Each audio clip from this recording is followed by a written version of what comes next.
Hey guys, welcome back our channel plastic with Amit Daksh. हमारे channel में आपका स्वागत है वंस अगेन।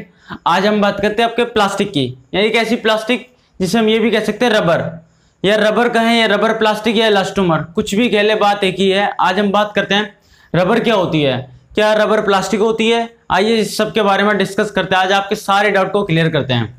बात करते हैं इलास्टोमर की, यानी कि इलास्टोमर या रबर, कुछ भी कहें बात एक ही है। या हम ये भी कह सकते हैं रबर प्लास्टिक या इलास्टोमर प्लास्टिक, कुछ भी कहें सब एक ही बात होती है, क्योंकि जो आपकी रबर होती है वो हमारी प्लास्टिक से मिलकर बनी होती है, यानी कि प्लास्टिक से ही रबर को निकाला जाता है। कोई और अलग चीज नहीं है रबर को निकालने के लिए। जहां से प्लास्टिक निकलती है, जहां से जैसे क्रूड ऑयल से यानी पेट्रोलियम से निकलती है प्लास्टिक, वहीं से इस प्लास्टिक को मॉडिफाई करके हम उसमें रबर निकालते हैं। रबर कैसे निकालते हैं, जिसकी पूरी प्रोसेस आपको बताते हैं। देखिए, जो हमारी रबर होती है, रबर आपको सबको पता ही क्या होती है। एक ऐसी चीज, एक ऐसा मटेरियल जिसके अंदर इलास्टिसिटी की प्रॉपर्टी हो, लो मॉडुलस हो, यानी कि उसके अंदर ऐसी टेंडेंसी हो, उसको प्रेस करे तो उसकी डिफॉर्मेशन हो जाती है, अगर उसे रिलीज करते तो अपनी शेप को रिगेन कर लेती है। ये नॉर्मल रबर होती है, जो हमने सबको पता है। अब देखिए, जो रबर होती है वो पेट्रोलियम से ही बनी होती है। जैसे कि आपके और भी प्लास्टिक के प्रोडक्ट होते हैं, उसी प्लास्टिक से ही हमारी रबर मिलकर बनी होती है। रबर कंप्लीटली बायोडिग्रेडेबल होती है, ये हार्मफुल नहीं होती हमारे नेचर के लिए, इसे इजीली बायोडिग्रेडेड कर सकते हैं। देखिए, जो रबर होती है वो हमारी मैन्युफैक्चरिंग के काम में, बहुत सारे कामों में आती है। इसमें कई सारे वेरिएशन है, कई सारे मल्टीपर्पज के लिए काम आती है। अब बात करते हैं रबर का काम क्या है, रबर वो डिफरेंस क्या है रबर का और प्लास्टिक का।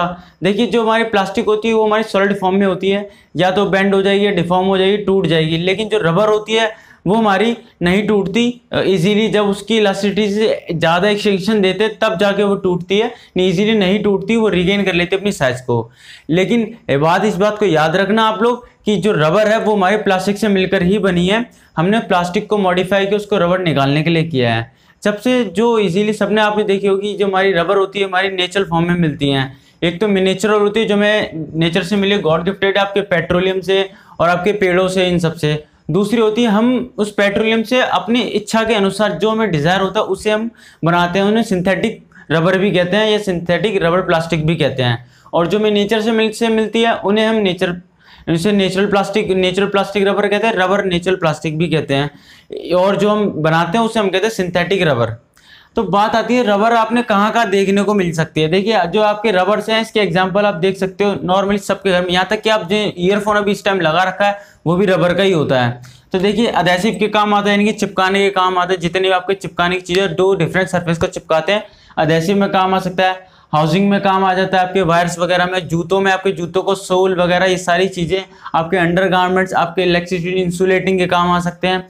और आपके अंडरगारमेंट्स में सब काम आते हैं। सारा जितने आपके अराउंड जितनी भी रबर की प्रोडक्ट है, सारे के सारे प्लास्टिक है। इसको हम प्लास्टिक कहें या प्लास्टिक का एक ही बात है। लेकिन मैं इसको देखिए बेस्ट एग्जांपल देता हूँ। जैसे आटा होता है, आटे से मैदा बना लेते हैं, उसको मॉडिफाई किया हुआ है, उसको हम मैदे को मैदा कह सकते हैं, या हम उसे कहते हैं आटा की, इसे नेची आटा नहीं कहते, इसे मैदा कह सकते हैं, या फिर हम उसे मॉडिफाई आट फ्लोर भी कह सकते हैं। तो क्या हुआ, उस मैदा कहाँ से आया, उस रबड़ कहाँ से आया, उस रबड़ प्रोडक्ट यानी कि आटे से आया।